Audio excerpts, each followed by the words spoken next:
China نے $500 million کا قرضہ دے دیا. لیکن یہ تو کینسر کا علاج ڈسپرن سے ہو رہا ہے. کینسر تو پھیلتی جا رہی ہے. کینسر کا جب تک کینسر کاٹ کے نکالی نہیں جائے گی، اب یہ ملک کا علاج ہو نہیں سکتا قرضوں سے. تو اس سے کیا کرنا ہے؟ پہلے تو ہم نے اپنے خرچے کم کرنے ہیں.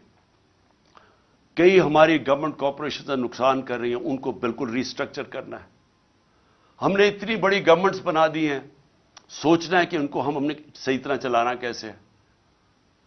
ہم نے مثلا پینشنز ہیں، اور پینشنز اتنی زیادہ ہو گئی ہیں کہ ہمارا جو خرچہ ایک صوبے کا خرچہ ہوتا ہے، اس میں اس کا زیادہ پیسہ پینشنز پہ چلا جاتا ہے. حالانکہ دنیا میں پینشنز کے لیے پیسہ بنایا جاتا ہے. پینشنز کو سیونگ کروا کے جو لوگ پینشن دے رہے ہوتے ہیں وہ اپنی پینشن فنڈ میں کنٹریبیوٹ کرتے رہتے ہیں، وہ بڑا فنڈ بن جاتا ہے. مہاتر محمد نے مجھے بتایا کہ وہ ان کا جو پینشن فنڈ ہے وہ ان کے لیے پیسے وہ انویسٹ کرتے ہیں، اسے پیسہ آتا ہے، اور اس سے پیسے میں وہ ملک کی دولت میں اضافہ ہوتا ہے. ہمارے لیے وہ بوجھ بنا ہوا ہے. تو میں صرف مثال دے رہا ہوں کہ ہمیں اب وہ قدم اٹھانے پڑیں گے جو اب تک ہم پاکستان میں نہیں کرتے رہے. ریولوشنری چینجز کرنے پڑیں گے، اور اس میں سب کو اکٹھا ہونا پڑے گا. ہم سارے جو ادارے ہیں سب کو فیصلہ کرنا پڑے گا کہ اب یہ راستہ ہے ہمارا، اور ہم سب نے اس راستے پہ جانا ہے. آمدنی کیسے بڑھے گی؟ ایکسپورٹس بڑھانی پڑیں گے. یعنی اس ملک میں اب ڈالر لانے پڑیں گے. وہ کون کون سے طریقے ڈالرز لانے کے لیے؟ ایکسپورٹس. آج تک کسی نے توجہ ہی نہیں دی ایکسپورٹس کے اوپر. جو ساری دنیا میں ملک آگے بڑھے ہیں، چائنا آگے بڑھا ہے، ایسٹ ایشین ٹائیگرز آگے بڑھے ہیں، وہ ساروں نے اپنی ایکسپورٹس کے اوپر زور دیا ہے. ہم نے کبھی توجہ ہی نہیں دی کسی نے. ہم جب آئے تھے تو پچھلے 5 سال ہمارے پہلے export to G D P ratio وہ نیچے چلی گئی تھی، بجائے پازیٹو ہونے کے نیچے آ گیا تھا، کیونکہ کسی کی توجہ ہی نہیں ایکسپورٹس کے اوپر. تو سب سے پہلے تو دولت میں اضافہ کرنے کے لیے، اپنے ملک کی دولت اضافہ کرنے کے لیے سب کو سمجھانا پڑے گا کہ ہر چیز جو پاکستان ایکسپورٹ کر سکتا ہے، ہمارے ساری گورنمنٹ کے اداروں نے پورا مل کے ان کی مدد کرنی ہے کہ وہ ایکسپورٹ زیادہ کریں. ابھی آپ ایکسپورٹر سے، جب میں پرائم منسٹر تھا تو ان سے پوچھتا تھا تو وہ آتے ساتھ ہی بتاتے تھے کہ کتنی رکاوٹیں ہیں ان کے راستے میں، کہ ہماری گورنمنٹ کی کتنی رکاوٹیں ہیں ان کے راستے میں ایکسپورٹ کرنے کے لیے. تو پہلے تو یہ سمجھ لینا کہ جب تک ہم ایکسپورٹس کے اوپر ساری قوم مل کے انکریج نہیں کرے گی، ایکسپورٹرز کو پرائزز نہیں دیں گے، ان کو ہم ریکگنائز نہیں کریں گے، ان کو وی آئی پیز نہیں بنائیں گے، تب تک یہ ملک اب اس دلدل سے نہیں نکل سکتا. اس کے علاوہ، ایکسپورٹس کے علاوہ اور کون سی چیزیں ہیں جو ڈالر لا سکتی ہیں؟ پہلے تو سوچیں اور کون سی چیز ڈالرز ہمارا خرچہ بچا سکتی ہے. ہم مثلا پام آئل امپورٹ کرتے ہیں، ہم نے کیوں نہیں سوچا کہ اور کیا طریقے ہیں کہ ہم پام آئل کی اپنی امپورٹ کم کر سکیں؟ ہم نے پختونخوا کے اندر 2013 کے بعد ایک پورا زیتون کی پوری پلانٹیشن کرنی شروع کی، اور آج وہ انقلاب آ چکا ہے زیتون کا.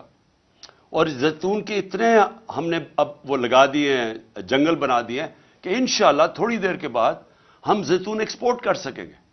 لیکن یہ ہمیں سب پہلے چیزیں سوچنی چاہیے تھی، کیونکہ جب بھی پاکستان کا اب آگے دیکھیں گے تو سارا وقت ہمیں سوچنا ہے کہ ڈالرز اس ملک میں کیسے آئیں گے.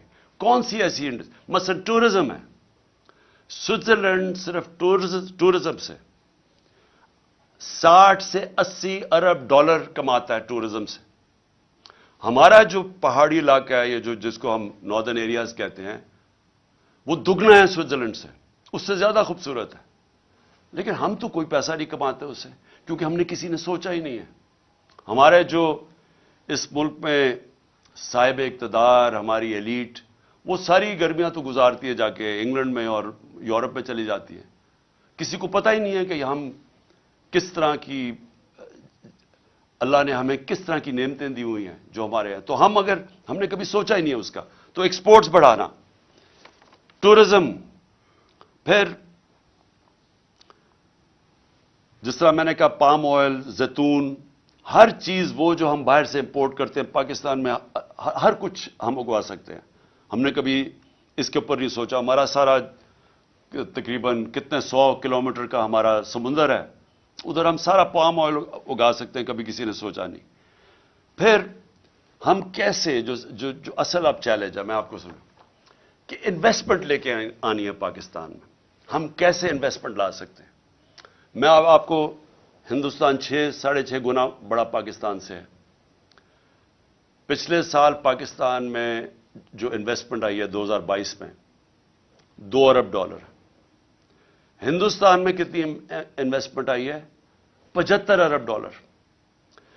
ہم جب تک ایک ملک میں انویسٹمنٹ ہی لے کے آئیں گے، ہماری دولت کے اندر پھر بھی اضافہ نہیں ہوگا، کیونکہ انویسٹمنٹ جب ڈالرز میں آئے گی، ہمارا جو ریزروز ہے ڈالر کے بڑھیں گے۔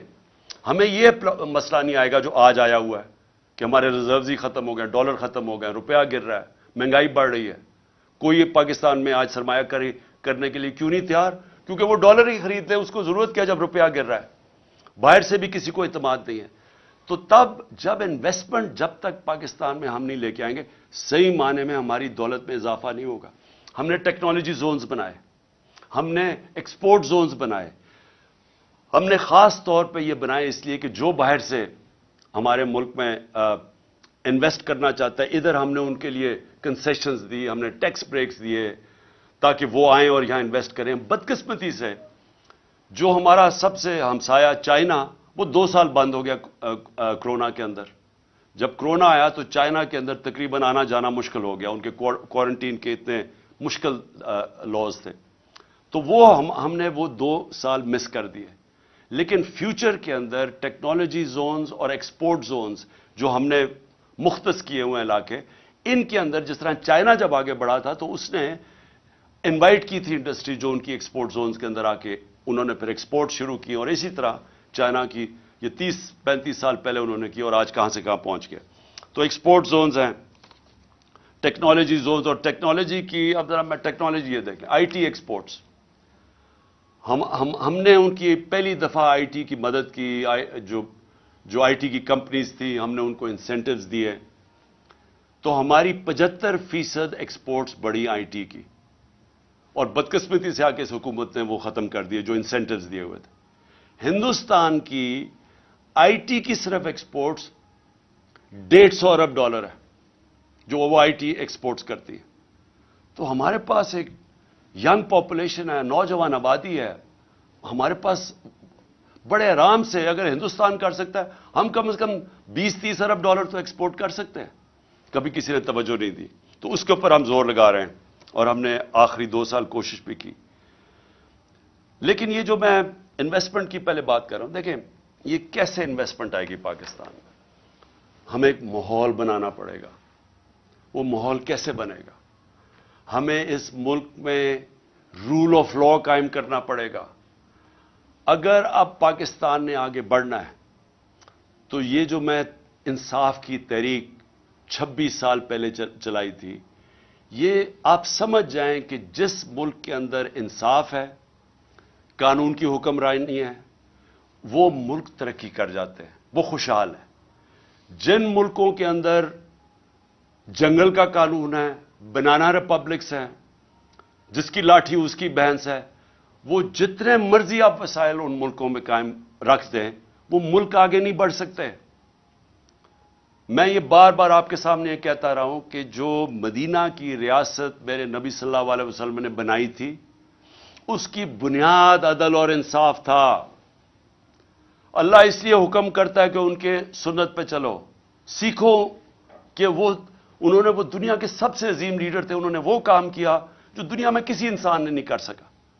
انہوں نے اس ملک کو کہاں سے، اب مدینہ کو دنیا کی امامت کی وہاں سے اٹھ کے ان لوگوں جن کی حیثیت کوئی نہیں تھی، تو سب سے پہلے مدینہ میں عدل اور انصاف قائم کیا۔